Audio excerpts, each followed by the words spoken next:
Finance with Nilesh या YouTube चॅनलवर आपलं सर्वांचं स्वागत. मी अर्थातच निलेश प्रभू. मंडळी, आज आपण घेऊन आलो एक नवीन विषय.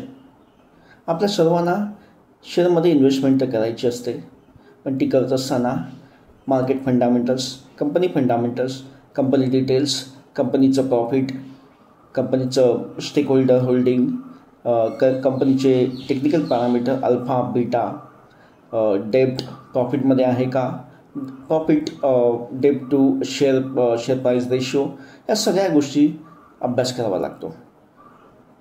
आणि हा सगळा अभ्यास झाल्यानंतर 6 महिने आपल्याला पेपर ट्रेडिंग केलं पाहिजे. ते केल्यानंतर आपल्याला एक बेसिक अंडरस्टँडिंग येईल, थोडा कॉन्फिडन्स येईल की हो, मी आता रेडी आहे शेअर मार्केटमध्ये इन्व्हेस्टमेंट करायला. पण जर समजा आपल्याला हे काहीच करायचं नसेल तर आपण शेअर मार्केटमध्ये इन्व्हेस्टमेंट करू शकतो का?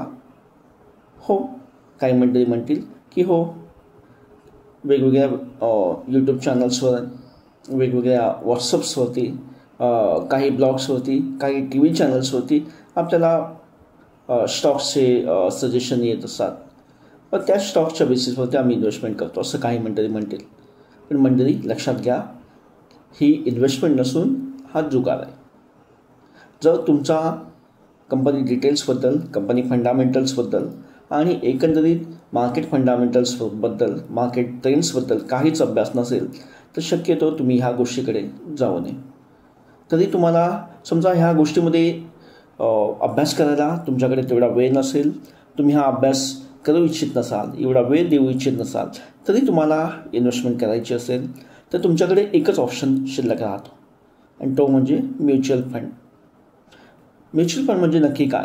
म्युच्युअल फंड म्हणजे एक फंडांची बास्केट, ज्यामध्ये म्युच्युअल फंड मॅनेजर वेगवेगळ्या त्यांच्या पॉलिसीजनुसार आणि जो काही फॅक्टर त्यांनी कन्सिडर केलेला आहे म्युच्युअल फंडसाठी, तर त्या बेसिसवरती बेस्ट पॉसिबल जे स्टॉक्स आहेत त्याचं सिलेक्शन्स करतात, स्टॉक्स पिकिंग करतात आणि ते म्युच्युअल फंडमध्ये अवेलेबल करून देतात. आपल्याला फक्त म्युच्युअल फंड तेवढे जे आहेत ते परचेस करायचे आहेत, त्यामध्ये इन्व्हेस्टमेंट करायची आहे, ना की आपल्याला स्टॉक्स परचेस करायचे. स्टॉक परचेस करताना आपल्याला इन डिटेल स्टडी करावा लागतो. तो स्टडी करण्याचा वेळ आपल्याकडे नसेल, तेवढा अभ्यास करण्याची आपली कुवत नसेल. कुवत हा थोडासा हार्श वर्ड होतो, पण तरी ही जर ते आपल्याला शक्य नसेल तर आपण त्या वाटेला न जाता फक्त आपण जे म्युच्युअल फंडचा वे आहे तो आपण पकडावा आणि त्या बेसिसवरती आपण इन्व्हेस्टमेंट करावे. मंडळी, धन्यवाद. Stay tune for our next episode, next video. Till then, like, subscribe and share. Finance with Nilesh. Thanks.